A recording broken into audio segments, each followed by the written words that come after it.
রয়েছে আশকোনা হজ ক্যাম্পের ঠিক সামনের এই জায়গাটিতে। হজ যাত্রার চতুর্থ দিনে আজ মোট ১৩টি ফ্লাইটে ৫,২৩৩ জন হজ যাত্রী তারা সৌদি আরবের উদ্দেশ্যে পাড়ি জমাবেন এবং সেটিকে ঘিরে আমরা যেমনটি দেখতে পাচ্ছি, যারা হজ যাত্রীরা রয়েছেন তারা দেশের বিভিন্ন জায়গা থেকে এই আশকোনা হজ ক্যাম্পে এসেছেন এবং তাদের পদচারণায় মুখর এই আশকোনা হজ ক্যাম্পটি।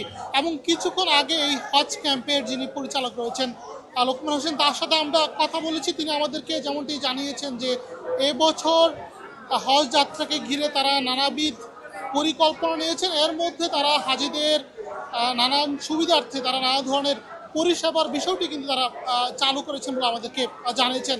এর মধ্যে হাজিদেরকে ফ্রিতে ইন্টারনেট সেবা থেকে শুরু করে ইমিগ্রেশন এবং বোর্ডিং সেবা সংক্রান্ত যে বিষয়টি রয়েছে সেই বিষয়েও কিন্তু আমাদেরকে তিনি নিশ্চিত করেছেন। এবং একই সাথে এই হজ ক্যাম্পটিতে কিছুদিন আগে আমরা দেখেছি যে মশার উপদ্রব নিয়ে এক ধরনের অভিযোগ কিন্তু তুলেছিলেন হজ যাত্রীরা, এবং সেই বিষয়ে তিনি আমাদেরকে জানিয়েছেন যে মশার উপদ্রব কমাতে তাদেরকে কিন্তু ইতিমধ্যে নির্দেশনা দেওয়া হয়েছে এবং সেটিকে ঘিরে তারা দিনে ৭ থেকে ৮ বার মশার উপদ্রব কমাতে এই হজ ক্যাম্পটিতে স্প্রে করছেন এবং একই সাথে হাজিদের জন্য সুন্দর ব্যবস্থাপনা করার জন্যও কিন্তু তারা কাজ করে যাচ্ছেন।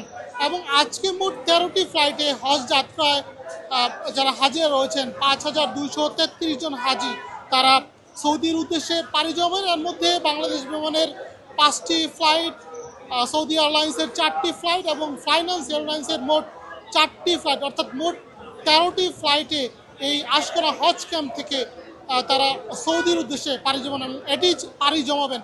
এবং এটি ছিল রাজধানীর আশকোনা হজ ক্যাম্প থেকে আজকের হজ যাত্রার চতুর্থ দিনের সর্বশেষ।